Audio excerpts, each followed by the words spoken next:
thanks for tuning into Social Work Scrapbook. My name is Lauren, and today I'm excited that you're here because I am collaborating with Amber Lane.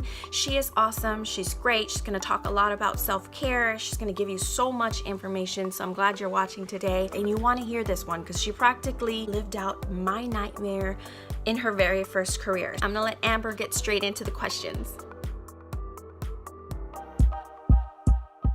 Hey everyone, my name is Amber Lane. So I have been a social worker since 2011, so almost 7.5 years. I have a bachelor's degree in social work and I have a master's degree in social work. My first job was in Child Protective Services. They offered me a scholarship when I was in school, so I had to pay them back time and basically work for them for 2 years. I was in 1 month in, I had a removal of a newborn baby. And it was scary because I had to remove from the hospital. Before the security and police could get there, the family was like cursing at me, yelling at me, saying, "You're gonna be dead if you take my baby, if you remove this baby. We know your name, we know your first and last name, we'll be able to find you." It was just crazy. And like I said, this is my first job. I'm 1 month in, my first removal. I was scared. I wanted to quit because I was scared that these people were fighting. Because you hear horror stories about sometimes CPS workers getting jumped or getting hurt or anything. So I was scared. So I would say that might be like the most scariest thing that has happened to me being in the social work field. I'm located in Houston, Texas. I recently just got here due to having to relocate with my husband's job. I moved here in March and I got a job like 3 days after I got here. So my new job right now, or what I'll be doing, is a social work counselor at MD Anderson. It's one of the top hospitals in the nation. And MD Anderson, if you're not sure, is a oncology cancer hospital, and then we do everything from breast cancer to prostate cancer to colon cancer, just everything. So I'm a social work counselor there. Being able to be there to help people when they're going through this new diagnosis, which can be scary, not only for the patient but the patient's families. So I think I'm gonna really enjoy doing that. But previously, when I was in Oklahoma City, I was a medical social worker and I worked in the case management department. I did more like discharge planning. I would help order equipment for patients, get them placed at skilled nursing facilities, nursing homes, stuff like that. I'm probably gonna be starting at 7:30 with my new position because I have a baby. I just had a baby in January. So my life is kind of changing now. So it's not about me. I can't sleep in or anything. And it'll just be easier just to start earlier, to get off earlier. I use a lot of crisis intervention, also motivational interviewing, because a lot of times I have patients that may have substance abuse issues, maybe homeless, going through stuff that they need help to kind of get back on track. I'm helping the client see what they can do to make them better and to get better. I mean, I don't want to brag or anything, but I'm really good with building rapport with clients and also just with people in general. I think it's because growing up, I moved so much as a kid because my dad worked for the government.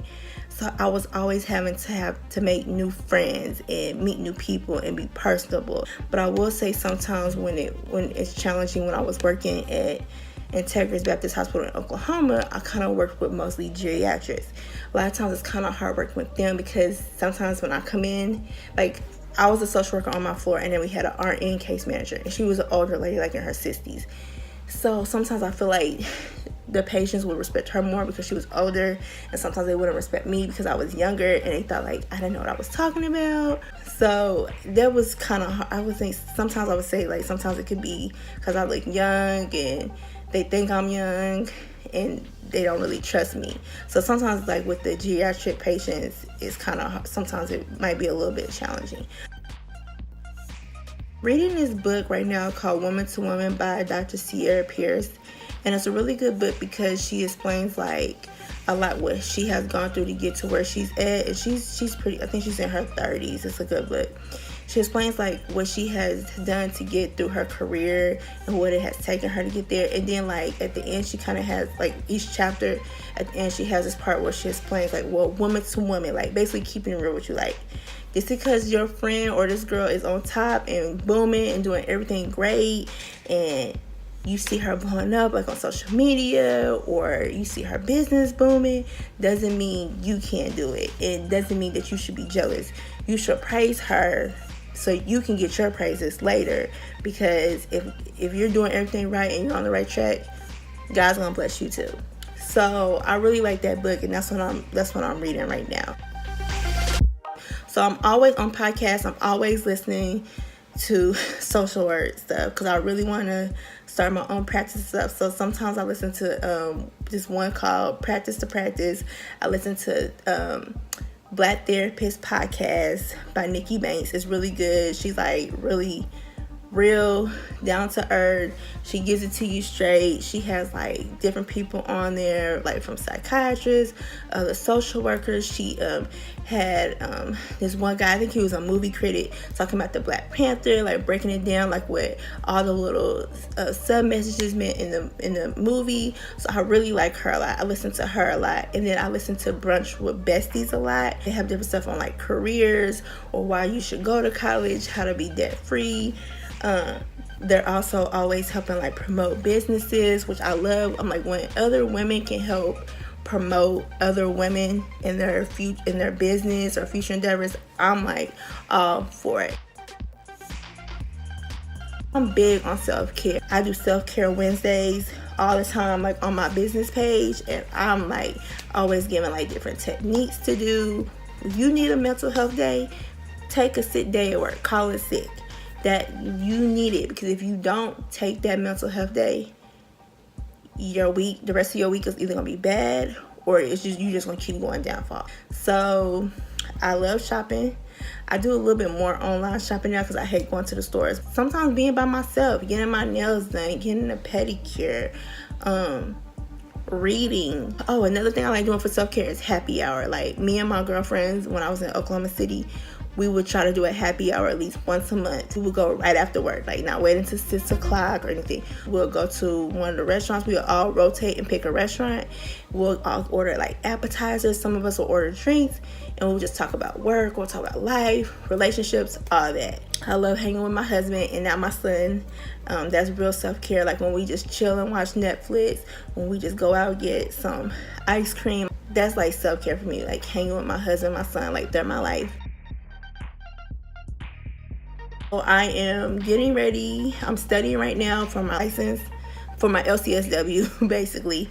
I'm ready to take it on. My population that I really love working with is teen girls and women and families. I'm hoping to have my private practice hopefully up and running like in another year or two. I have a nonprofit right now, Knowing Your Worth, which is for adolescent girls, where I do like scholarships, mentorships. If we don't help the youth, who will? They are our future.